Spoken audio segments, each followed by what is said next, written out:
Abasessaloniika Essuula 5. Baganda bange, tetwetaaga kubawandiikira bifa ku budde n'ebiseera ebyo we biribeererawo. Nammwe mwennyini mumanyidde ddala nti olunaku lwa Mukama lujja ng'omubbi bw'ajja ekiro.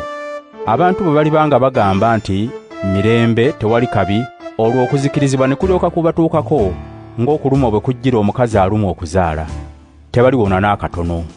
Naye mmwe baganda bange, temuli mu kizikiza nti olunaku olwo lulibagwikiriza ng'omubbi, kubanga mwenna muli bantu ba kitangaala era muli ba misana.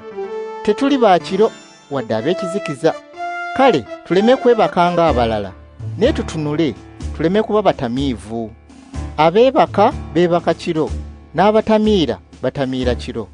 Kale nga bwe tuli ab'emisana tuleme kuba batamiivu.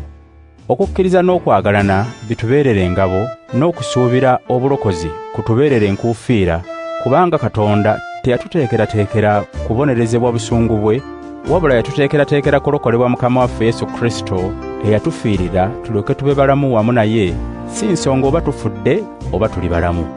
Kale buli omu agumyenga munne era amuyambenga nga bwe mukola kati. Abooluganda, tubeegayirira mumanye abo abakola omulimu mu mmwe, era Katonda baalonze okubakulembera n'okubayigiriza. Mubasenga munnya ekitiibwa era mubaagalenga olw'omulimu gwabwe. Mubenga n'emirembe mu mmwe.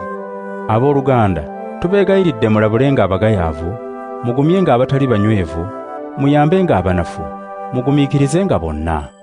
Mulabe nti mu mmwe tewabaawolera ggwanga, wabula bulijjo munyiikirirenga okukola ebirungi mu mmwe ne mu bantu bonna. Musanyukenga bulijjo, musinzenga Katonda buli kiseera. Mu byonna mwebazenga, kubanga ekyo mmwe ng'abantu ba Kristo Katonda ky'ayagala mukole. Temuziyizanga mwoyo mutuukirivu, temugayanga byabalanzi. Mwekenneenyenga byonna, mugumirenga ku kirungi, mwewalenga buli kibi. Katonda yennyini atuwa emirembe abatukuze, era emyoyo gyammwe n'obulamu bwammwe n'emibiri gyammwe bikuumibwe nga biri bulungi, Mukama waffe Yesu bw'alijja mube nga temuliko kye munenyezebwa. Eyabayita mwesigwa era ekyali kituukiriza. Baganda bange, mutusabire.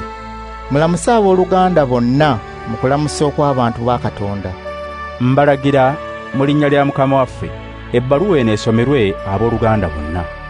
Mukama waffe Yesu Kristo abakwatirwenga mmwe ekisa.